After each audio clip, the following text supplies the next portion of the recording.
Assalamualaikum warahmatullahi wabarakatuh. Kembali lagi bersama saya, Adela Nisfi Ariza Alif dari kelas 3A D3 Teknik Kimia Politeknik Negeri Malang.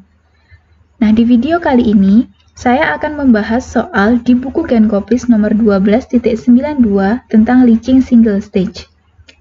Di sini soalnya, bubur kedelai mengandung berat total 100 kg dengan 75 kg-nya adalah padatan inert dan 20 kg-nya adalah larutan.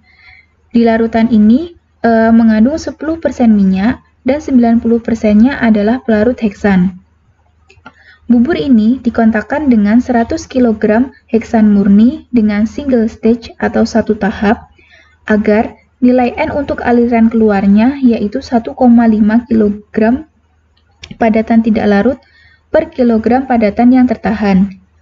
Hitung jumlah dan komposisi V1 pada overflow dan L1 pada underflow yang keluar dari stage.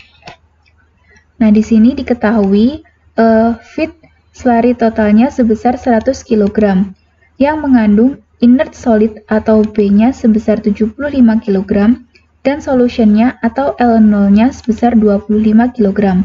Solution ini mengandung minyak atau A-nya sebesar 10% dan pelarut heksan atau S-nya sebesar 90%. Nah, di sini kita ubah dulu ke dalam kilogram dengan cara 10% dikali dengan 25 dan menghasilkan 2,5 kg minyak. Sedangkan untuk pelarut heksannya merupakan sisa dari 10%-nya 25 kg ini. Kemudian V2-nya sebesar 100 kg dan N1-nya sebesar 1,5 kg. Nah, di sini yang ditanyakan adalah V1 pada overflow dan L1 pada underflow. Sebelum kita menghitung, untuk mempermudah kita dalam mengerjakan soal, kita ilustrasikan terlebih dahulu prosesnya. Di sini, aliran yang masuk pada overflow ada solvent feed, yaitu berupa pelarut heksan murni dengan V2 atau masanya sebesar 100 kg dan fraksinya sebesar 0. Fraksi di sini 0 karena pelarutnya masih murni, yaitu heksan dan belum bereaksi dengan zat lain. Untuk keluaran dari overflow itu sendiri terdiri dari V1 dan XA1. Sedangkan untuk masukan dari underflow-nya itu terdiri ada feed slurry yang terdiri dari L0-nya sebesar 25, YA0-nya 0,1, XC0-nya 0,9, dan N0-nya ini masih kita cari. Kemudian untuk keluaran dari underflow ini yaitu L1, YA1, dan N1. Untuk N1-nya ini sudah diketahui dalam soal yaitu sebesar 1,5. Nah, kemudian langkah pertama dalam menyelesaikan soal ini yaitu kita harus mencari dulu titik koordinatnya. Nah, pertama di sini kita akan mencari titik koordinat pada feed atau larutan bebas solidnya. Di sini yang pertama kita mencari dulu Y dengan cara Y sama dengan A per A plus S, sehingga didapatkan Y-nya sebesar 0,1. Di sini tadi kan sudah diketahui A-nya itu sebesar 2,5 kg dan S-nya sebesar 22,5 kg dan didapatkan Y-nya sebesar 0,1. Kemudian yang kedua yaitu menghitung nilai N0-nya. N0-nya ini diperoleh dari rumus B per A plus S.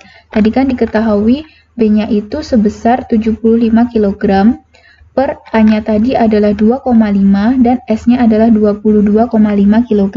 Sehingga didapatkan nilai N0-nya sebesar 3. Dari sini kita bisa mendapatkan titik koordinat L0-nya yaitu 0,1 dan 3.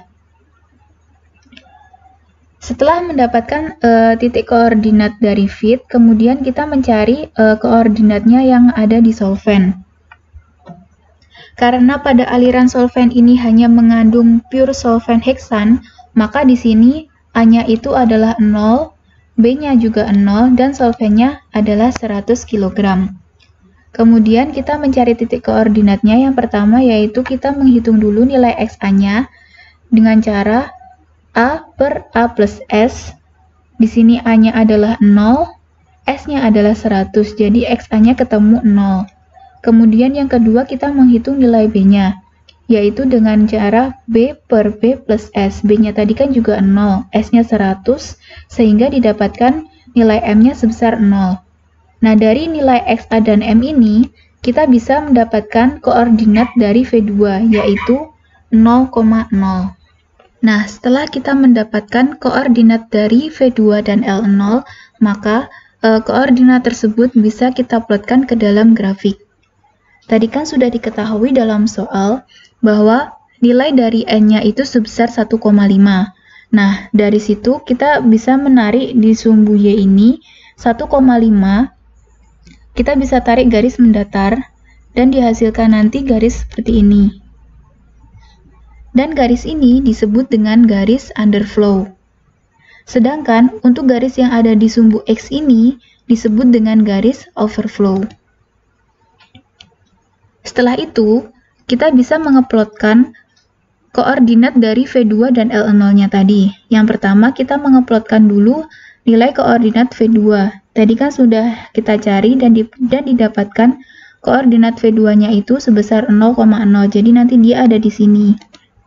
Seperti ini adalah koordinat dari V2, kemudian koordinat dari L0-nya itu yaitu 0,1 dan 3. Jadi kita tarik ke atas 0,1 dan 3 ada di sini. Jadi koordinatnya nanti itu ada di sini.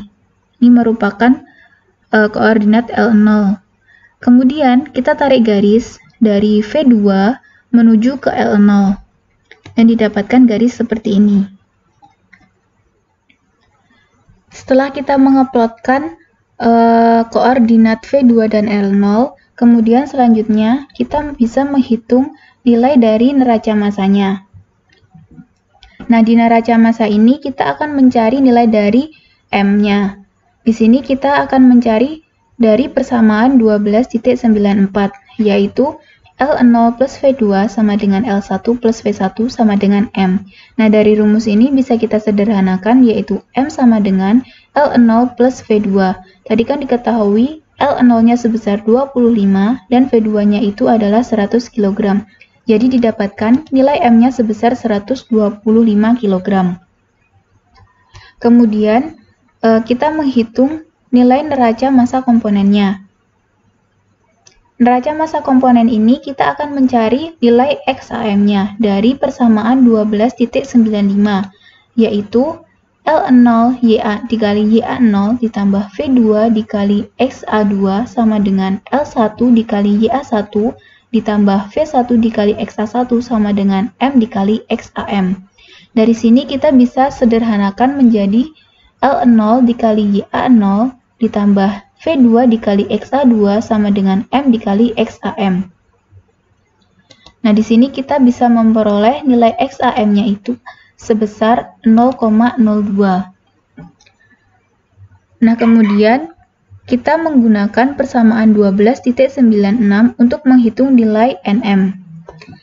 Dengan persamaan B sama dengan N0 dikali L0 ditambah 0 sama dengan N1 dikali L1 ditambah 0 sama dengan NM dikali M. Dan ini bisa kita sederhanakan menjadi N0 dikali L0 sama dengan NM dikali M. Nah, di sini kita akan mencari nilai NM-nya, sehingga kita substitusikan menjadi NM sama dengan N0 dikali L0 per M, sehingga didapatkan nilai NM-nya sebesar 0,6. Nah, dari nilai XAM dan NM ini tadi, kita bisa memperoleh nilai koordinat dari M, yaitu sebesar 0,02 dan 0,6. Setelah kita mendapatkan nilai titik koordinat dari M, kemudian kita kembali lagi ke grafik ini, dan kita plotkan koordinat M yang kita dapatkan tadi, yaitu 0,02 dan 0,6. Jadi dia posisinya itu ada di sini. Di sini kan 0,02, dan 0,6. Jadi posisinya koordinat M itu ada di situ, ada di sini. Nih.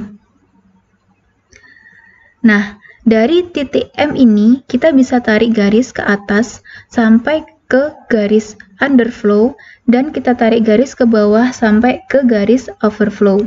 Jadi seperti ini. Nah, dari garis ini kita bisa mendapatkan di sini nilai L1. Koordinat L1 yaitu sebesar 0,02 dan 1,5. Sedangkan yang bawah ini kita bisa mendapatkan nilai koordinat dari V1, yaitu sebesar 0,02 dan 0. Nah, setelah kita mendapatkan koordinat dari L1 dan V1 dari grafik, kita kembali ke perhitungan untuk menghitung besar dari L1 dan V1. Yang pertama, kita akan menghitung nilai dari L1-nya menggunakan persamaan 12.96, sama seperti tadi.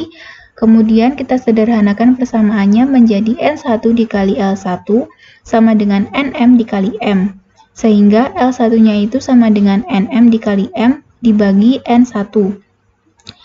NM-nya tadi sebesar 0,6, M-nya itu sebesar 125 kg, dan N1-nya sebesar 1,5 kg, sehingga didapatkan nilai L1-nya sebesar 50 kg. Kemudian yang kedua, kita menghitung besar dari V1 dengan persamaan 12.94, sama seperti tadi, dan kita sederhanakan persamaannya menjadi M sama dengan L1 ditambah V1. Di sini kita akan mencari nilai V1-nya, sehingga V1 sama dengan M dikurangi L1, dan didapatkan nilai V1-nya sebesar 75 kg. Sehingga kita bisa mendapatkan nilai dari V1 di aliran overflow-nya sebesar 75 kg, dan L1 di aliran underflow-nya sebesar 50 kg. Dengan komposisi untuk aliran underflow-nya yaitu XA1 sebesar 0,02 yang bisa dilihat dari grafik dengan koordinat 0,02 dan 1,5. Sedangkan untuk aliran overflow-nya atau YA1 didapatkan sebesar 0,02 dan didapatkan juga dari grafiknya itu dengan koordinat 0,02 dan 0. Demikian pembahasan soal tentang teaching single stage yang dapat saya sampaikan. Mohon maaf apabila ada kesalahan kata dalam pengucapan. Semoga bermanfaat untuk teman-teman. Terima kasih. Wassalamualaikum warahmatullahi wabarakatuh.